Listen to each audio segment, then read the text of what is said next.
सर्वप्रथम तो आप सभी भाग्यशाली हैं कि अमृत रूपी ये ज्ञानमयी गंगा आपके ग्राम में लगातार 7 दिवस बही है और ये वो गंगा है जो हमारे जीवन में काम आती है। यदि हम इस गंगा को अपने जीवन में उतारे तो हमारा जीवन धन्य हो जाता है। और 7 दिवस जो आपने कथा को श्रवण किया पूज्य व्यास जी के महाराज से श्री मुख से, तो वो जो भी श्रवण किया वो सत्य है, अपना अनुभव है। जिनको लगे ऐसा कि ये सब झूठ है तो भाई हमको हमारा दे जाना, और जिनको लगे कि महाराज जी ने जो सुनाया वो यथार्थ सत्य है तो वो अपने जीवन में आप उतारना।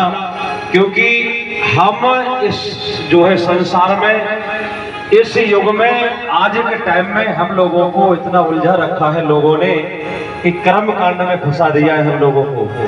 जो वास्तविक पुराणों में जो बात लिखी है वो हमको नहीं बताई जाती और पुराणों तक हमको नहीं पहुंचने दिया जाता।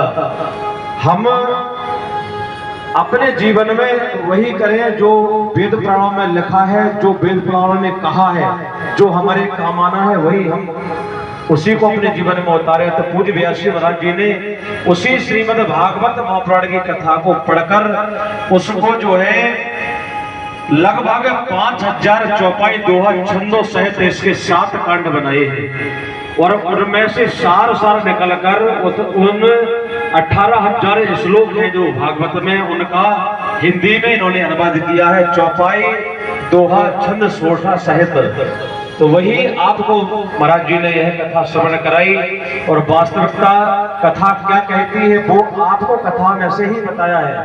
कथा वही है, अलग नहीं है। कथा जो लिखा है उसी में से इन्होंने बताया है। और जैसा कि महाराज जी पहले कह चुके हैं, यदि किसी को किसी प्रकार से कोई शंका हो तो आपके लिए टाइम दिया जाता है 10 मिनट 5 मिनट का। जो भी हमारे बुजुर्ग यहाँ पर बैठे हैं बड़े ही विद्वान हैं, हमारी माताएं सभी जो है बड़े ही श्रोता हैं, कथा को बड़े ही ध्यान से श्रवण किया।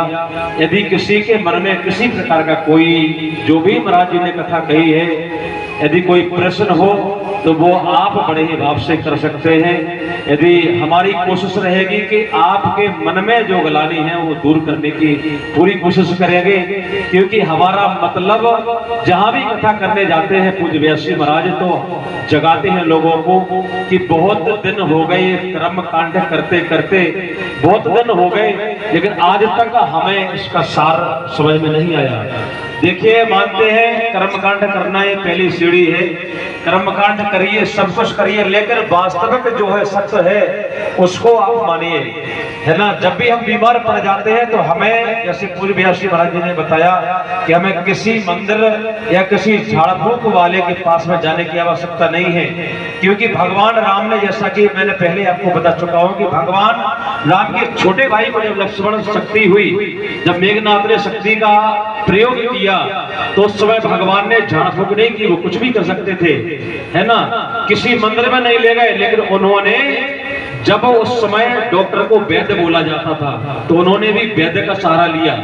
तो भगवान राम हमें ये समझाते हैं, रावण भी हमें ये समझाते हैं कि हमारे जीवन में यदि कोई शारीरिक कष्ट है तो उसके लिए हमें डॉक्टर के पास जाना चाहिए। डॉक्टर ही हमारे शरीर के कष्ट को दूर कर सकता है, झाड़ फूक से हम कभी ठीक नहीं हो सकते। उसी प्रकार जैसे कि पूज्य व्यास जी महाराज जी ने कहा, यदि हमारे जीवन में भगवान न करे किसी के जीवन में कोई ऐसा वक्त आता है कि हमें सांप बिच्छू इत्यादि यदि कोई जहरीला कीड़ा हमें काटता है तो उस समय तुरंत हम डॉक्टर से मिले, डॉक्टर के पास जाए, ना कि किसी झाड़ फूक के चक्कर में न पड़े। क्योंकि हजारों जाने हम देखते हैं, हम मोबाइल के द्वारा देखते रहते हैं, हजारों जाने झाड़ फूक के चक्कर में चले जाती हैं।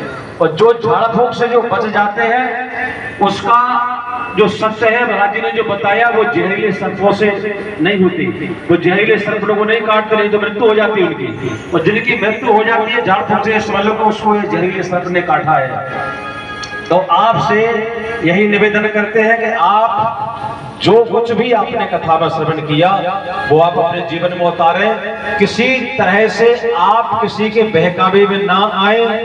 और वेद पुराणों की हम निंदा नहीं करते, क्योंकि हम भी वेद पुराणों से ही कथा कहते हैं।